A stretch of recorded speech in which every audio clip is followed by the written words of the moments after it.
ان کے جسم برسوں سے اس علاقے میں قیام کے باعث موسم اور ماحول سے جیسے ہم آہنگ ہو گئے تھے، وہ سردی اس طرح نساتی تھی جیسے معاذ اور اس کے ساتھیوں کو۔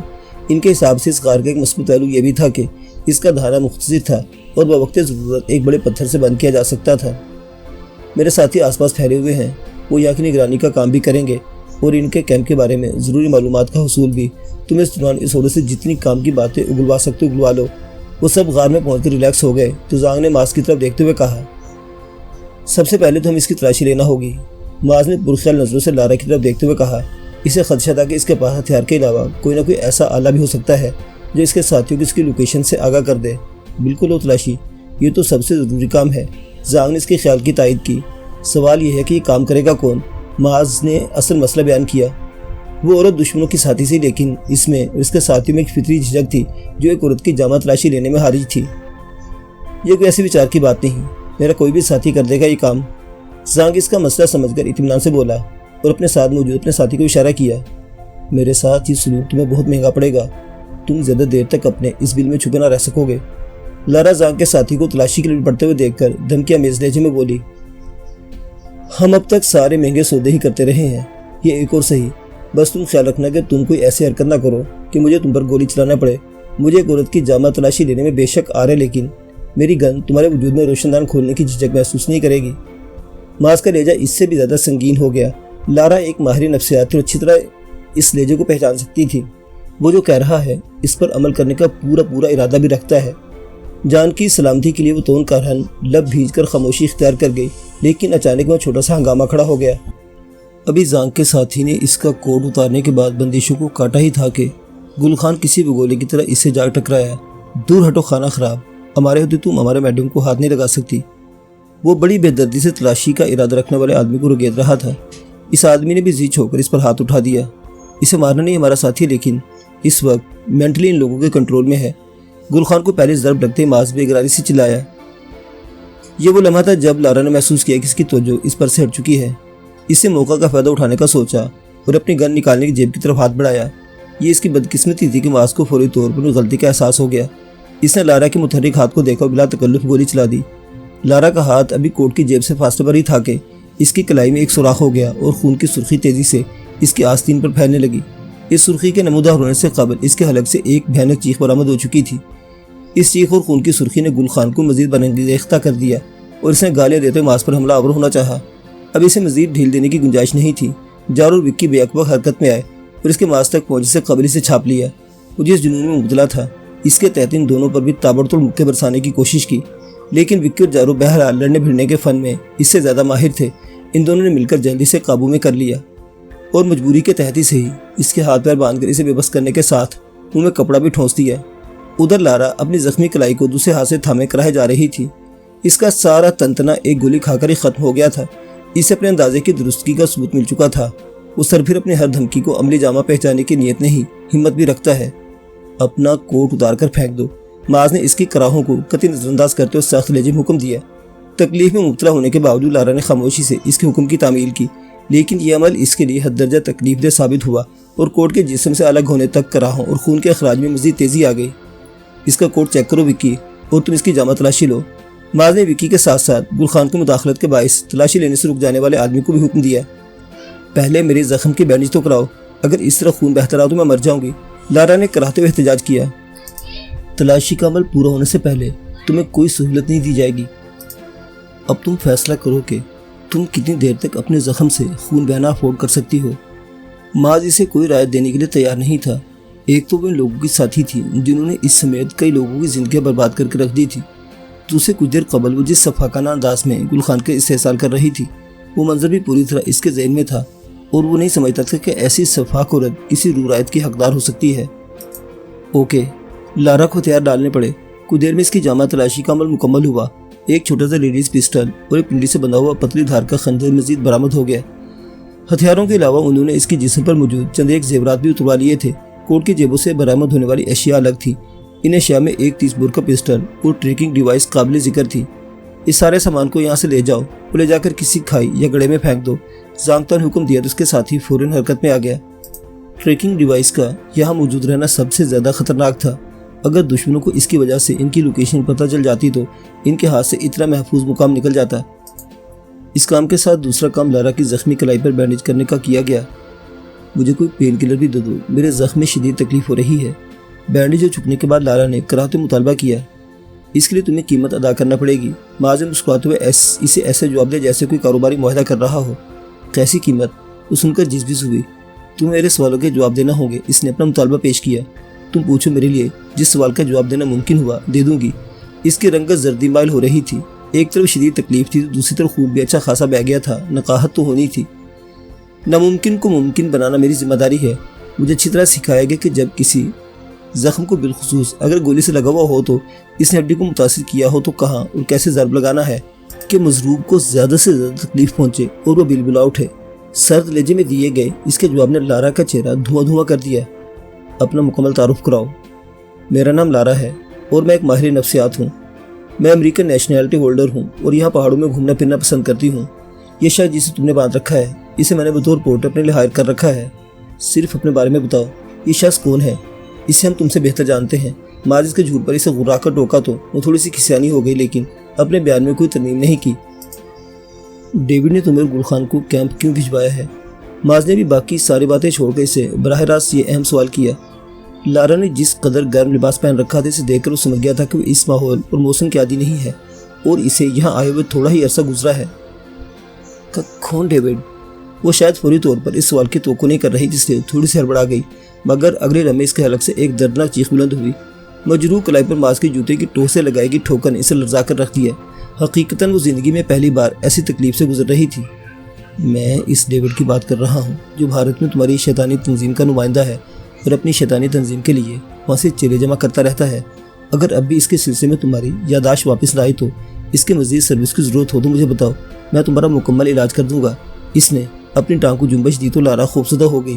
نہیں نہیں، پلیز نہیں، تو میرے سوالوں کا فوری اور درست جواب دو۔ ماز کی لہجے کی سختی کم نہیں تھی۔ میں اس شخص کو اچھی طرح نہیں جانتی۔ مجھے حال ہی میں امریکہ سے ہائر کر کے یہاں لایا گیا ہے۔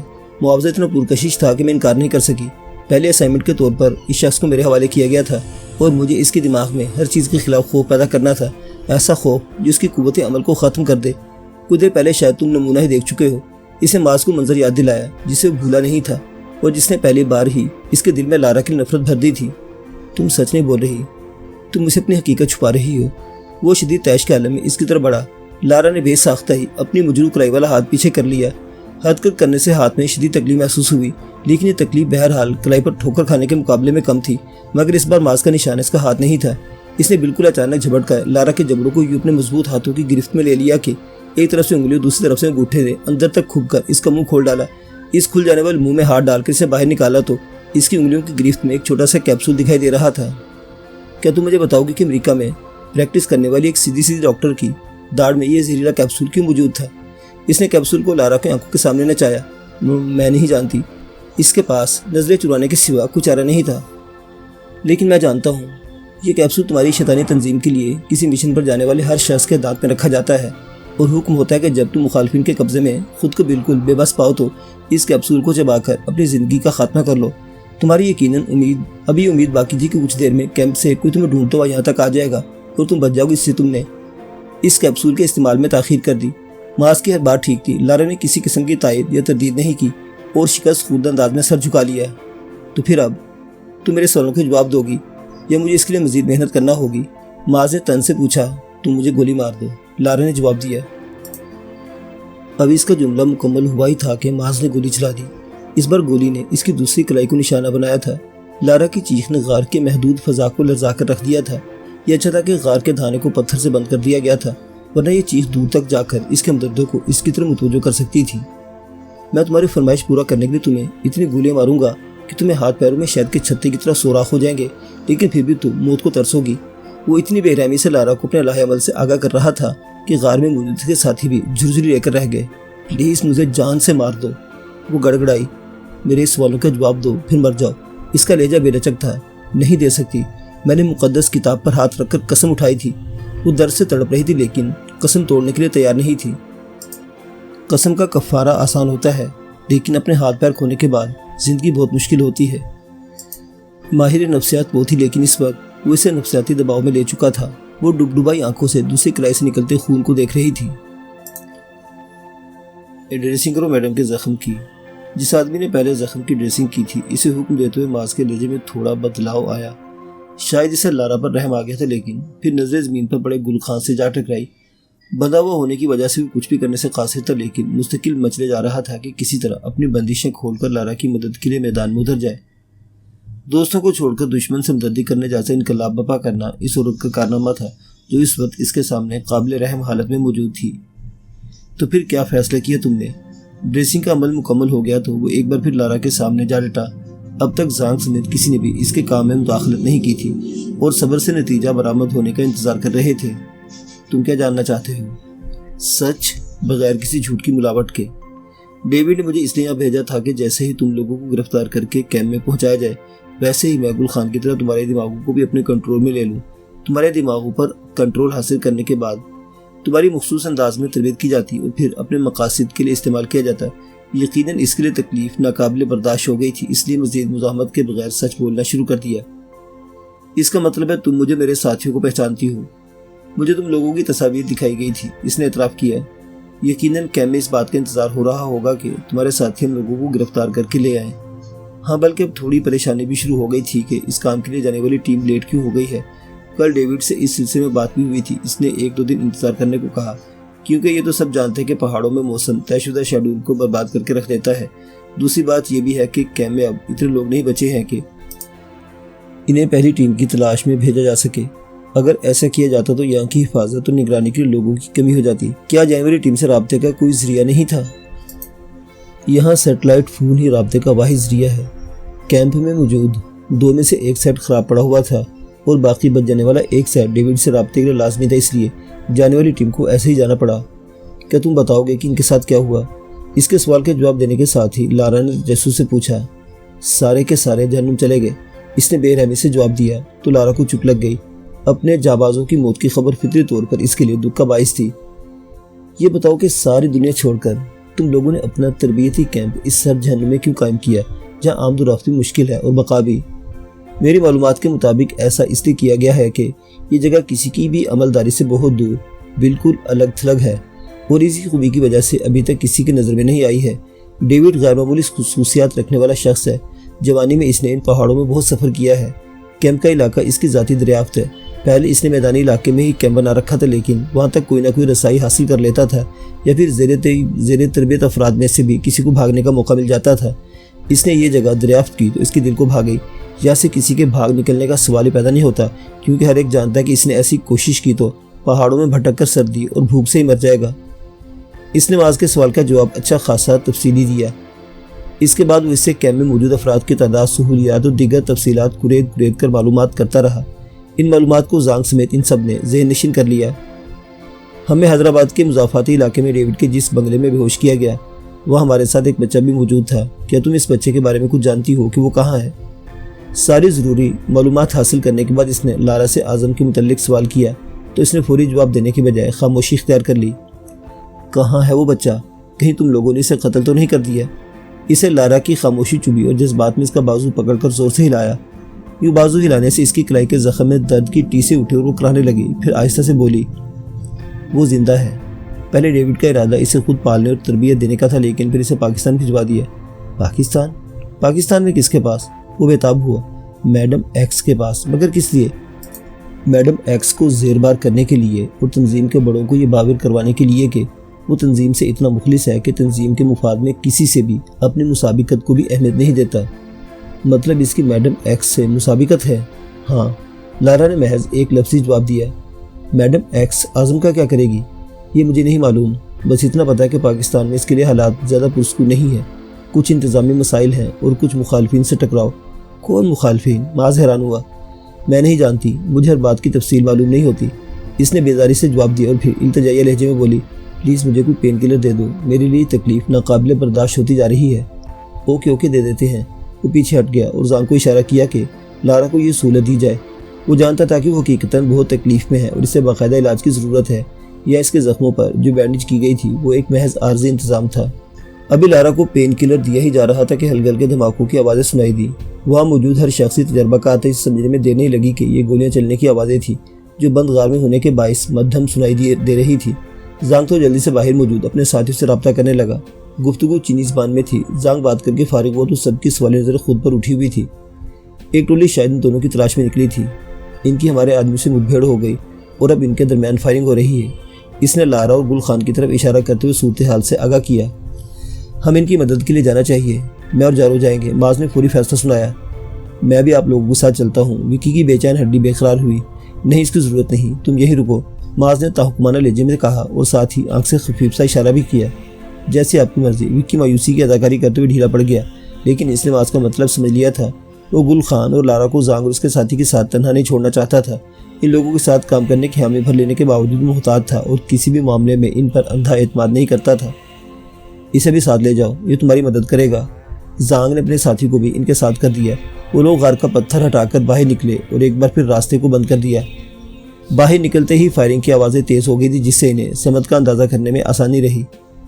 دونوں گروہ بڑے پتھروں اور چھوٹی چنڈاروں کی آڑ لیے ایک دوسرے کے مقابل ڈٹے ہوئے تھے اور دونوں ہی طرف سے شدت سے فائرنگ کی جا رہی تھی۔ ہم وہاں اوپر چڑھ کر دیکھتے ہیں، یہاں سے تو صحیح بھی اندازہ نہیں ہو رہا کہ ہمارے ساتھی کس طرف ہیں اور مخالفین کس طرف۔ جارو نے تجویز پیش کی جو معاذ کو پسند آئی۔ ان دونوں نے تیز لیکن محتاط قدموں سے قریب موجود ایک نسبتاً اونچی پہاڑی کی طرف بڑھنا شروع کر دیا۔ ان کا تیسرا ساتھی بھی ان کے ساتھ ہی تھا۔ وہ چھوٹی سی پہاڑی زیادہ دشوار گزار نہیں تھی، اس لیے جلد ہی اوپر پہنچ گئے۔ اوپر پہنچ کر معاذ اپنی رائفل پر فٹ دوربین سے اطراف کا جائزہ لینے لگا۔ کھلے مقابلے کے پیش نظر اس نے دورمار رائفل کا استعمال کا فیصلہ کیا تھا اور چھوٹی گن ہولسٹر میں رکھ لی تھی۔ ہمارے ساتھی دائیں طرف ہے اور دشمن بائیں طرف۔ میرے خیال میں ہم یہاں سے انہیں بآسانی نشانہ بنا سکتے ہیں۔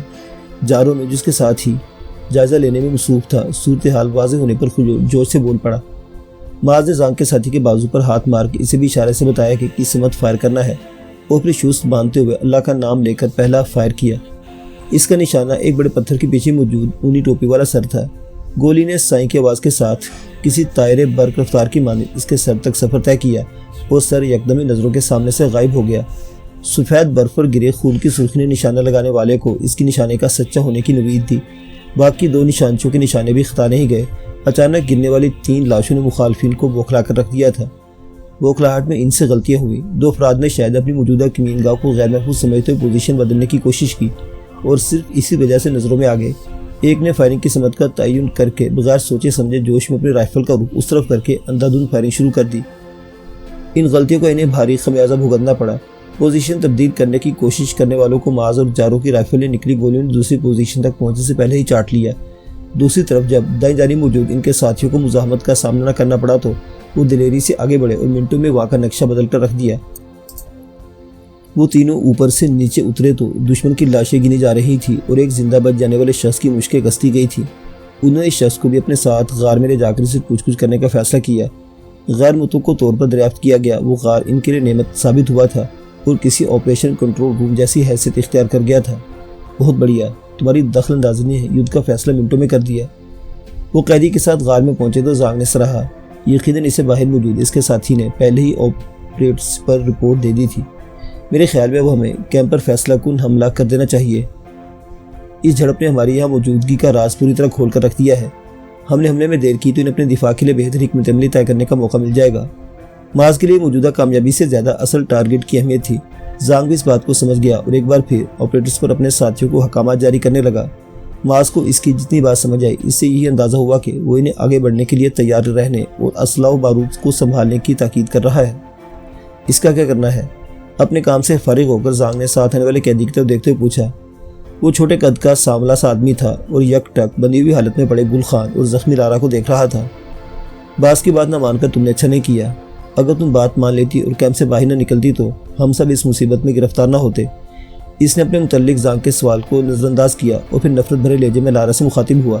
اس کا تانا سن کر لارا کے پاس نظریں جھکا لینے کے سوا کوئی چارہ نہیں تھا۔ عورت ہمیشہ اپنے ساتھ مصیبت لاتی ہے۔ میں اس کی آمد کے ساتھ ہی کسی مصیبت کا انتظار کرنے لگا تھا۔ اس شخص کے الفاظ اس کی تنگ نظری کا اظہار کر رہے تھے۔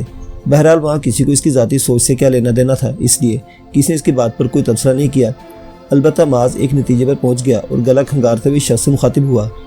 تم مجھے خاصے عقل مند آدمی لگتے ہو، اس لیے میں امید کرتا ہوں کہ ان میڈم کی طرح اپنا سرما بنوا کر زبان کھولنے کے بجائے آرام سے ہمارے ساتھ تعاون کرو گے اور ہمیں ہماری مطلوبہ معلومات فراہم کر دو گے۔ کیا پوچھنا چاہتے ہو؟ اس نے ہاں یا نہ کہے بغیر سنجیدگی سے پوچھا۔ یہاں سے کیمپ تک کا مختصر ترین راستہ اور کیمپ پر موجود تمہارے ساتھیوں کی تعداد۔ اس کے بدلے مجھے کیا ملے گا؟ وہ باقاعدہ سودے بازی کی کوشش میں تھا۔ تم کیا چاہتے ہو؟ باز نے الٹا اسی سے پوچھا۔ اپنی زندگی کی ضمانت اور کسی محفوظ مقام تک پہنچنے کے لیے زیادہ راہ۔ اس نے اپنا دو نکاتی مطالبہ پیش کیا تو باز نے زانگ تاؤ کی طرف مشورہ طلب نظروں سے دیکھا۔ اس نے سر کی خفیف سی جنبش سے اسے حامی بھر لینے کا اشارہ دیا۔ ٹھیک ہے، ہم راضی ہیں، اب تم بتاؤ جو بتا سکتے ہو۔ اس وقت کیمپ کی حفاظت کے لیے صرف 5 بندے موجود ہیں۔ رہی کیمپ تک کے مختصر فاصلے کی بات تو وہاں تک میں خود تمہاری رہنمائی کر دوں گا۔ اس کا اس قدر تعاون بھی انہیں مشکوک کر رہا تھا۔ کتنے گھٹیا ہو تم جو اپنے مفاد کے لیے اتنی آسانی سے بک گئے ہو۔ سب سنتی لارا کا ضبط جواب دے گیا تو اس نے شخص کو تانا دیا۔ تشدد کے آگے ٹوٹ پھوٹ کر زبان کھولنے والوں کو بھی اعلیٰ ہونے کا سرٹیفکیٹ نہیں دیا جا سکتا۔ شرمندہ ہونے کے بجائے اس نے لارا پر جوابی وار کیا اور جتا دیا کہ کیسے بھی صحیح زبان اس نے بھی کھولی ہے۔ مجبوری اور مفاد پرستی میں بہت فرق ہوتا ہے۔ لارا تڑخی۔ مجبور ہو کر گھٹنے ٹیک دینے کے مقابلے میں سمے پر سودے بازی کر لینا دانائی ہے۔ تم جسے مفاد پرستی کہہ رہی ہو، میرے نزدیک وہ دانائی ہے، اس نے اطمینان سے جواب دیا۔ لارا نے جواب میں کچھ کہنے کے لب کھولے لیکن زانگ تاؤ نے بلند آواز میں سے روک دیا۔ بند کرو تم دونوں اپنی بک بک، ہمارے پاس یہ ساری بکواس سننے کا سمے نہیں ہے۔ اس نے دونوں کو مشترکہ ڈانٹ پلائی، پھر نئے قیدی کی طرف رک کر کے پوچھا، تمہارا نام کیا ہے؟ رادھے موہن۔ ہاں تو رادھے، تم ہمیں کیمپ تک مختصر اور سرکشت راستے سے لے جاؤ گے۔ یہ بتاؤ کہ اس راستے کو طے کر لینے کے لیے کسی خاص چیز کی ضرورت پڑے گی؟ نہیں، بس بندے فٹ اور ایکٹیو ہوں تو کافی ہے۔ رادھے کا جواب ان کے لیے اطمینان بخش تھا۔ ان سب میں ایک جاروہی تھا جس کا بازو کچھ مجروح ہوا تھا لیکن اسے ریکور کر لیا تھا۔ اس سارے سفر کے دوران کسی تکلیف کی شکایت نہیں کی تھی۔ پھر کیا سوچنا ہے، سفر شروع کریں؟ اس بار زانگ ماں سے مخاطب ہوا۔ بالکل، بغیر کوئی وقت ضائع کیے، اس نے جواب دیا تو وہاں ایک ہلچل سی مچ گئی۔ زانگ آپریٹرز پر اپنے ساتھیوں کو ایک جگہ جمع ہونے کی ہدایت کرنے لگا۔ معذر اس کے ساتھیوں کی ترجیح اپنے لیے موضوع اسلحہ بارود منتخب تھا۔ لارا اور گل خان کا کیا کریں، انہیں چھوڑ کر جانا ہے یا اپنے ساتھ لے جائیں گے؟ دستی بموں کو اپنی جیکٹ کی جیبوں میں منتقل کرتے ہوئے وکی نے سرگوشی میں ماز سے دریافت کیا۔ تم کیا کہتے ہو؟ ماز نے اس کی رائے طلب کی۔ اگر ان لوگوں کو یہاں چھوڑا تو ہم میں سے کسی ایک کو لازماً یہاں رکنا پڑے گا اور میں سمجھتا ہوں کہ ہمارا آپ کے ساتھ جانا زیادہ ضروری ہے۔ وکی نے کھل کر اپنی رائے دی۔ ٹھیک ہے، میں زانگ سے بات کرتا ہوں، ماز نے اس سے کہا اور خود زانگ کی طرف بڑھ گیا۔ ساتھ لے جانے میں دونوں ہمارے لیے مسئلہ نہ بن جائے۔ لارا زخمی ہونے کی وجہ سے نقاہت کا شکار ہے اور یہ آدمی کسی بے نتھے بیل کی طرح بتکا ہوا ہے۔ زانگ نے اس کی بات سن کر تشویش کا اظہار کیا۔ ان دونوں کی نگرانی کے لیے کسی کو یہاں چھوڑ کر ہم اپنی افرادی قوت کم نہیں کر سکتے۔ رادھے نے ہمیں کیمپ پر 5 آدمیوں کی موجودگی کا بتایا لیکن یقین نہیں کیا جا سکتا کہ وہ سچ بول رہا ہے۔ ایسے میں ہماری اپنی نفری پوری ہونی چاہیے۔ اس کی دلیل بھی زانگ کے نزدیک درست تھی۔ لارا اور گل خان کے مسئلے کا حل میں نکالتا ہوں۔ اس نے زانگ کو تسلی دی اور خود لارا کی طرف بڑھ گیا۔ وہ نڈھال سی غار کی ایک دیوار سے پشت ٹکائے نیمواں آنکھوں سے اپنے ارد گرد جاری سرگرمیاں دیکھ رہی تھی۔ ہم تمہیں اور گل خان کو بھی اپنے ساتھ کیمپ تک لے جائیں گے، اس لیے خود کو چلنے کے لیے ذہنی طور پر تیار رکھو۔ اس نے لارا کو اطلاع دی۔ میں بہت ویکنس فیل کر رہی ہوں، مجھ سے اب اتنا نہیں چلا جائے گا، بہتر ہے تم لوگ مجھے یہی چھوڑ دو۔ لارا کا جواب اس کے لیے خلاف توقع نہ تھا۔ اس صورت میں تمہیں یہاں اکیلا رہنا پڑے گا اور حالات کا کچھ پتہ نہیں کہ ہم لوٹ کر اس طرف آ بھی سکے یا نہیں۔ ایسی صورت میں تم یہاں بھوکی پیاسی مر جاؤ گی اور یقیناً یہ ایک دردناک موت ہوگی۔ اس نے ایسا شفاقانہ رخ پیش کیا کہ لارا کانپ کر رہ گئی، پھر مایوسانہ لہجے میں بولی، میرا کوٹ تو تم لوگوں نے پھینکوا دیا ہے۔ اتنی خراب جسمانی حالت میں میں گرم کوٹ کے بغیر اس علاقے میں کیسے سروائیو کروں گی؟ تمہیں طاقت کا انجیکشن اور گرم کوٹ فراہم کر دیا جائے گا لیکن اس کے بدلے تمہیں بھی ایک کام کرنا ہوگا۔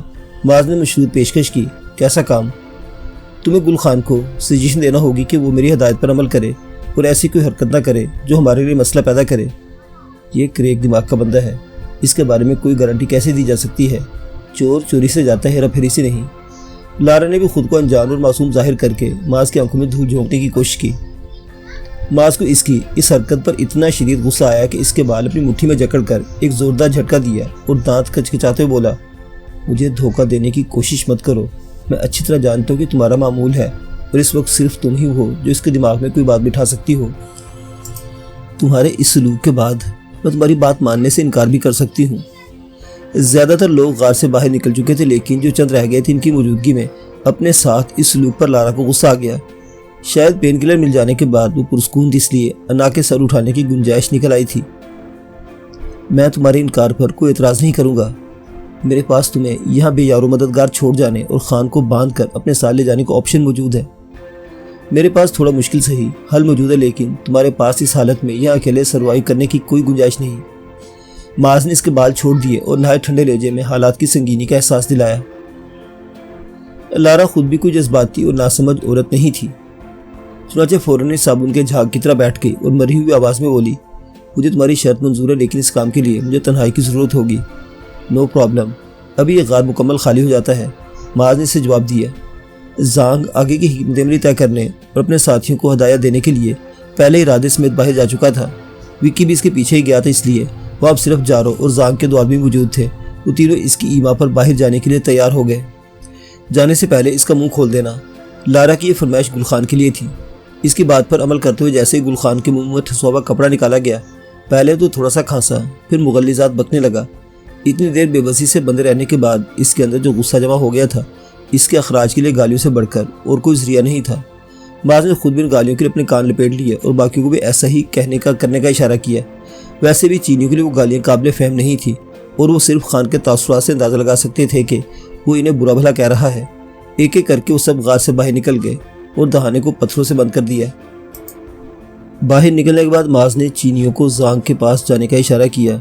ان میں سے ایک تو چلا گیا، لیکن دوسرا وہیں رکا رہا، یعنی جیسے وہ ان پر مکمل اعتبار نہیں کر رہے تھے، وہ بھی ان پر مکمل اعتبار کرنے کے لیے تیار نہیں تھے۔ معاذ نے رکنے والے سے کوئی تعارض کرنے کے بجائے جارو کا ہاتھ پکڑ کے اس پر دباؤ ڈالا اور سرگوشی سے اس سے بولا، دھیان سے سنو کہ لارا گل خان کو کیا سجیشن دے رہی ہے۔ جارو نے سر کو اس بات میں جنبش دی اور اپنی توجہ اسی جانب مبذول کر لی۔ کچھ دیر بعد اپنی اس کیفے سے باہر آیا اور ایک گہری سانس لیتے ہوئے بولا، بہت فتنہ عورت ہے، ان حالات میں اپنی فتنہ ترازی سے باز نہیں آئی۔ اس نے گل خان کو ہدایت دی ہے کہ کیمپ تک پہنچنے تک وہ بالکل پرسکون رہے گا اور چاہے کوئی بات ناگوار بھی گزرے تو رد عمل ظاہر نہیں کرے گا، لیکن جیسے ہی فائرنگ اور ہنگامہ شروع ہو، اسے موقع کا فائدہ اٹھانے کی کوشش کرنا ہے اور کوئی ہتھیار حاصل کر کے ہم لوگوں کو چن چن کر ٹھکانے لگانا ہے۔ ساتھ اس نے خان کو اپنی خصوصی حفاظت کا خیال رکھنے کی بھی ہدایت کی ہے۔ ناٹ بیڈ، میرے لیے اتنا ہی کافی ہے کہ خان راستے میں کوئی مسئلہ پیدا نہیں کرے گا، باقی ہم کارروائی شروع کرنے سے پہلے اس کا انتظام کر رہے ہیں۔ معاذ کو لارا سے کسی نہ کسی شرپسندی کی امید، اس لیے جارو کی اس رپورٹ سے زیادہ تشویش میں مبتلا نہیں کیا۔ کچھ دیر بعد لارا نے دہانے کے قریب آ کر پکارا تو وہ لوگ پتھر ہٹا کر دوبارہ غار میں آ گئے۔ کام ہو گیا، چیک کر لو، اب وہ تمہیں دیکھ کر بھڑکے گا نہ حملہ کرنے کی کوشش کرے گا۔ لارا نے مسکراتے ہوئے جواب دیا۔ وہ خوش دکھائی دے رہی تھی، ان کے خلاف ایک سازش تیار کر لینے پر اس کا خوش ہونا بنتا بھی تھا۔ ہیلو گل خان، معاذ گویا اس کے کہے کو چیک کرنے کے لیے گل خان تک پہنچا۔ گل خان اس کی آواز پر رد عمل ظاہر نہیں کیا اور سر جھکا بیٹھا رہا۔ تمہیں میڈم نے بتا دیا ہے کہ اب تم اور ہم ایک ٹیم ہے اور ہمارے ساتھ مل کر کام کرو، کیا تم میری ہدایت پر عمل کرنے کو تیار ہو؟ گل خان کی طرف سے رد عمل نہ دیے جانے کے باوجود وہ اس سے مخاطب رہا اور بالآخر ایک ایسا سوال کیا جس کے جواب میں خان بے نیازی کو قائم نہ رکھ سکا اور سر اٹھا کر اس کی طرف دیکھا۔ لب اب بھی خاموش تھے، لیکن نگاہوں میں اس کے لیے نفرت اور مخاصمت لکھی تھی۔ معاذ کے دل کو دھچکا پہنچا۔ معصوم سی فطرت رکھنے والا گل خان، جو کبھی اس سے بہت محبت کرتا تھا، آج نفرت بھری نظروں سے دیکھ رہا تھا۔ تھینکس، تم نے اپنا کہا پورا کیا، اب ہمارا وعدہ پورا کرنے کی باری ہے۔ تمہارے لیے طاقت کا انجیکشن اور گن جیکٹ فراہم کی جا رہی ہے۔ وہ مزید گل خان کی نفرت بھری نظروں میں نہیں دیکھ سکتا تھا، اسے رخ موڑ لیا اور چہرے پر جبری مسکراہٹ سجا کر لارا سے کہا۔ جواباً وہ بھی خوش دلی سے مسکرا دی۔ اس معاملے سے نمٹ کر وہ سب باہر زانگ اور اس کے ساتھیوں کے درمیان پہنچے تو وہ لوگ تیار ہو چکے تھے۔ ان کے بیک پیک ان کے شانوں سے لٹکے ہوئے تھے، ایک بیک پیک رادھے کے شانوں پر بھی دکھائی دے رہا تھا، یعنی حسب وعدہ اسے زیادہ راہ فراہم کر دیا گیا تھا۔ ہم نے خیمے اور کھانے کا اضافی سامان ایک جگہ محفوظ کر دیا ہے۔ بیک پیک میں کیول تھوڑے سے انرجی بسکٹ رکھے گئے ہیں جو ایمرجنسی سچویشن میں کام آئیں گے۔ کامیابی کی صورت میں ہم اپنا محفوظ ذخیرہ نکال کر واپسی کا سفر آرام سے طے کر سکتے ہیں۔ معاذ کے قریب پہنچے زانگ تاؤ نے اب تک کی کارگزاری سے آگاہ کیا۔ بہترین، میرے خیال میں اب ہمیں سفر کا آغاز کر دینا چاہیے۔ معاذ نے اسے سراہنے کے ساتھ ہی اگلی بات کی۔ پہلے تم لوگ کچھ کھا پی لو، ہم سب کچھ نہ کچھ لے لیا ہے، صرف تم لوگ رہ گئے ہو، یہ تمہارا یہ ساتھی۔ زانگ نے اپنے ساتھ موجود وکی کی طرف اشارہ کیا۔ ہم راستے میں ہی کھا لیں گے، اب مزید وقت ضائع کرنا مناسب نہیں۔ اسے فکر تھی کہ دن نہ ڈھل جائے۔ اس صورت میں زانگ اور اس کے ساتھیوں کو ان راستوں کے شناور ہونے کی وجہ سے زیادہ دشواری نہیں ہوتی، لیکن وہ اور اس کے ساتھی مشکل میں پڑ جاتے۔ ٹھیک ہے، جیسے تم کہو۔ زانگ نے اپنی بات پر اصرار نہیں کیا اور وہ رہ جانے والوں میں ان کے حصے کا کھانا تقسیم کرنے کی ہدایت کی۔ یہ کھانا ڈبل روٹی اور گوشت کے بنے ٹن پیک کے کبابوں پر مشتمل تھا، جنہیں بے شک گرم نہیں کیا جا سکتا تھا، لیکن اس حالت میں بھی خوش ذائقہ محسوس ہو رہے تھے۔ شاید اس لیے بھی انہیں خاصے طویل وقفے کے بعد کھانا میسر آیا تھا۔ رادھے کی رہنمائی میں آگے بڑھتے وہ اپنے اس کھانے سے بھی لطف اندوز ہوتے رہے۔ لارا اپنے زخمی ہاتھوں کی وجہ سے کھانا خود کھانے کی اہل نہیں تھی، اس لیے ماز نے وکی کو ذمہ داری سونپ دی تھی کہ اپنے ساتھ ساتھ اسے بھی کھانا کھلاتا رہے۔ گل خان بھی لارا کے قریب ہی چل رہا تھا اور سر جھکائے خاموشی سے کھاتا جا رہا تھا۔ اس پر نظر رکھنے کے لیے جارو اس کے بالکل پیچھے تھا۔ خوب ہینڈل کیا تم نے ان دونوں کو، زانگ نے لارا اور گل خان کی شرافت کو دیکھتے ماسکس رہا۔ یہ پوری دنیا سودے بازی پر چل رہی ہے، ہم لوگوں سے ان کی شرائط پر سودا طے کر لے تو وہ ہم سے خوش بھی رہتے ہیں اور ہمارے فرما بردار بھی۔ بالکل ٹھیک، پرنتو ایک اچھا بزنس مین سودا طے کر اپنے فائدے کو ہمیشہ اوپر رکھتا ہے، زانگ نے چتایا۔ وہ بھی اس انداز میں کہ اگلی پارٹی کو پتہ ہی نہیں چل پاتا کہ بزنس مین اس سے کیا کیا فائدہ اٹھا چکا ہے۔ وہ صرف اس بات پر خوش رہتے ہیں کہ ڈیل ان کی شرائط پر ہوئی ہے۔ ماز نے گویا اس کی بات مکمل کی۔ بہت بڑھیا، یوان منگ کی رائے تمہارے بارے میں غلط نہیں تھی، تم سچ مچ ایک ہیرا ہو، زانگ کو اس کے جواب نے خوش کر دیا۔ تم نے شخص کی شرائط جتنی آسانی سے قبول کر لیں وہ میرے لیے حیرت انگیز ہے۔ میں ایک دشمن کو صحیح سلامت جانے کی اجازت دینے کی شرط قبول کرنے میں کافی ہچکچاہٹ محسوس کرتا۔ اس کا اشارہ رہنمائی کے لیے آگے چلتے رادھے کی طرف تھا۔ بظاہر رادھے آزادانہ چل رہا تھا، لیکن زانگ نے اس کے ساتھ اپنے بہترین شوٹر لگا رکھے تھے جو اس کی طرف سے ذرا سی گڑبڑ کی صورت میں اس کا کام تمام کر سکتے تھے۔ میں نے اسے صحیح سلامت جانے دینے کی ڈیل کی ہے، یہ وچن بالکل نہیں دیا کہ وہ آگے بھی صحیح سلامت رہ سکے گا۔ زانگ میں نے خیزی سے مسکرایا۔ مطلب؟ ماز نے سوال نظر سے دیکھا۔ اسے کھانے کا جو سامان دیا گیا ہے وہ زہریلا ہے، ہم سے الگ ہو کر جو ہی وہ کچھ کھائے گا اس کے جیون کا آخری کھانا ہوگا۔ زانگ نے سرگوشی نما آواز میں اسے آگاہ کیا تو وہ سر ہلا کر رہ گیا۔ چینی واقعی بہت تیز اور چالاک تھے۔ فائرنگ کے رد عمل میں جس طرح کوئی ایکٹیویٹی دکھائی نہیں دی اور کوئی نہیں آیا، اس سے مجھے رادھے کی یہ بات سچ لگتی ہے کہ کیمپ کی نگرانی کے لیے صرف 5 لوگ رہ گئے ہیں اور ان 5 افراد نے کیمپ چھوڑنا مناسب نہیں سمجھا ہوگا۔ مجھے بھی یہ لگتا ہے، پھر بھی سفر کی تیاری کے دوران میں نے 2-3 اونچے پوائنٹس پر نگرانی کے لیے بندے بٹھا رکھے ہیں، ان میں سے کسی نے بھی آس پاس کسی کو نہیں دیکھا۔ زانگ نے اس کی رائے سے اتفاق کیا۔ اسی وقت آگے چلتے رادھے رک گیا۔ کیا بات ہے؟ زانگ لپک کر اس کے قریب پہنچا۔ اس نے زبان سے کچھ کہنے کے بجائے انگلی کا اشارہ کیا۔ پہلی نظر میں کچھ نہ محسوس ہوا، پھر احساس ہوا کہ سامنے غاروں کا وہ سلسلہ ہے جسے کیمپ کے طور پر استعمال کیا جاتا ہے۔ غاروں کا یہ طویل سلسلہ ان لوگوں کے لیے ایسی قدرتی پناہ گاہ ثابت ہوا تھا جہاں وہ کئی برسوں کے قیام کے باوجود کسی کے نظر میں نہیں آ سکتے تھے اور مزے سے اپنے کام کو جاری رکھے ہوئے تھے۔ جارو، گل خان کا سوئچ آف کر دو، ماز دھیمی آواز میں بڑبڑایا۔ اس حکم کو دینے کے لیے اس نے جارو کو اپنی آواز پر دھیان رکھنے کی ہدایت کی تھی۔ ویسے جارو کی خصوصیت جتنی کارآمد تھی اتنی خطرناک بھی تھی۔ اس سے کوئی راز میں رکھنا بہت مشکل تھا، لیکن اچھی بات یہ تھی کہ وہ مخلص اور وفادار آدمی تھا۔ اس نے اپنا وعدہ پورا کر دیا، اب مجھے یہاں سے جانے دو۔ پیچھے اگر جارو کی طرف سے گل خان کو قابو میں کرنے کی کارروائی جاری تھی تو یہاں کھڑے رادھے زانگ کو اس کا وعدہ یاد دلا رہا تھا۔ تم جا سکتے ہو، لیکن خیال رہے کہ پیچھے مڑ کر دیکھنے کی غلطی نہ کرنا، اگر تم نے ایسا کیا تو میرا شوٹر تمہیں شوٹ کر دے گا۔ زانگ نے اسے جانے کی اجازت دینے کے ساتھ ساتھ سخت لہجے میں تنبیہ کی۔ نہیں کرے گا مائی باپ، بالکل نہیں کرے گا۔ اس نے خوشامدانہ وعدہ کیا اور اس بات سے بے خبر کہ اس کی موت اس کے ساتھ اس کے بیگ میں بند ہو کر جا رہی ہے، تیزی سے وہاں سے دور ہٹتا چلا گیا۔ اب کچھ پل خاموشی سے گزرے، پھر ماز نے زانگ سے پوچھا۔ رادھے نے جو جانکاری دی تھی اس کے انوسار کیمپ کے 4 داخلی راستے ہیں، یعنی اس سمے ہر راستے پر کیول ایک ہی پہرے دار ہو سکتا ہے۔ 5واں یا تو آرام کر رہا ہوگا یا کیمپ کے دوسرے معاملات دیکھ رہا ہوگا۔ ہو سکتا ہے ہنگامی حالات کے پیش نظر انہوں نے زیر تربیت افراد میں سے کسی کو اپنے ساتھ شامل کر لیا ہو، جن لوگوں کی برین واشنگ کر کے انہیں دنیا کے خلاف استعمال کر سکتے ہیں۔ انہیں کیمپ کی حفاظت کے لیے کیوں نہیں استعمال کر سکتے؟ ماز نے نکتہ اٹھایا۔ کیمپ کا ماحول اتنا سخت ہے کہ ہر فرد یہاں سے فرار ہونا چاہتا ہے۔ وہ یہاں جو کچھ سیکھتے ہیں وہ صرف اس لیے سیکھتے ہیں کہ انہیں باور کرایا گیا ہے کہ اسے سیکھ کر جنت کی راہ پر جا سکیں گے، لیکن یہاں رکنا اور یہاں رہنا کوئی نہیں چاہتا، اور جہاں آدمی رہنا نہ چاہتا ہو اس جگہ کی حفاظت کیوں کرے گا؟ زانگ نے رادھے سے خاصی معلومات حاصل کر لی تھی، اس لیے مطمئن تھا کہ مقابلہ صرف 5 سے کرنا ہے، لیکن ماز کا دل پوری طرح مطمئن نہیں ہو پا رہا تھا۔ حملے کے لیے تمہارے ذہن میں کیا حکمت عملی ہے؟ ہم اگر 2 سے 3 آدمی بھی ایک راستے کے لیے بھیجیں تو وہ کافی ہوں گے۔ اندھا دھند فائرنگ اور دستی بموں کی برسات کسی پہرے دار کو سنبھلنے کا موقع نہیں دے سکے گی۔ زانگ کا منصوبہ بالکل سادہ تھا۔ میرے خیال میں اس منصوبے پر عمل کرنے کے لیے ہمیں دن کی مکمل ڈھلنے کا انتظار کرنا چاہیے۔ پہرے داروں کی تعداد کم سے لیکن وہ بند اور محفوظ جگہ پر ہیں۔ ہمارے ساتھی کھلے میں فوراً نشانہ بن جائیں گے۔ دوربین آنکھ سے لگائی اس نے زانگ کو مشورہ دیا۔ وہ جس جگہ کھڑے تھے وہ نسبتاً بلند تھی اور یہاں سے صرف ایک داخلی راستہ ہی دکھائی دے رہا تھا۔ باقی 3 راستے پہلو میں تھے، لیکن ان تک پہنچنے کے لیے بھی یہیں سے گزرنا تھا، کہیں اور سے گھوم کر جانے کی کوئی راہ نہیں تھی۔ ٹھیک ہے، ہم اندھیرا ہونے کا انتظار کر لیتے ہیں۔ ہمارے آدمیوں کے پاس نائٹ ویژن گوگلز ہیں، انہیں رات میں حملہ کرنے سے کوئی پریشانی نہیں ہوگی۔ زانگ کو کوئی اعتراض نہیں تھا۔ میں کچھ اور اقدامات بھی کرنا چاہتا ہوں، لیکن معلوم نہیں ہمارے پاس اس کے لیے انتظامات ہیں یا نہیں۔ ماز کا اضطراب کسی بھی طور ختم ہونے کا نام نہیں لے رہا تھا۔ تم بتاؤ، ہو سکتا ہے ہم تمہاری ڈیمانڈ پوری کر سکتے ہوں۔ زانگ نے سرسری لہجے میں سے جواب دیا۔ ماز نے اسے اپنی ضرورت سے آگاہ کر دیا۔ کوئی مشکل نہیں، اب سب ہو جاتا ہے۔ زانگ نے اسے جواب دیا، قریب کھڑے ایک ساتھی کو کچھ ہدایات دینے لگا۔ اس شخص کی بات سن کر سر کو اس بات میں جو بچ دی اور پیچھے کی طرف چلا گیا۔ یقیناً وہ کسی تک زانگ کا پیغام لے کر گیا تھا۔ کیمپ کے قریب آنے کے بعد سے زانگ نے آپریٹرز کا استعمال نہیں کیا تھا۔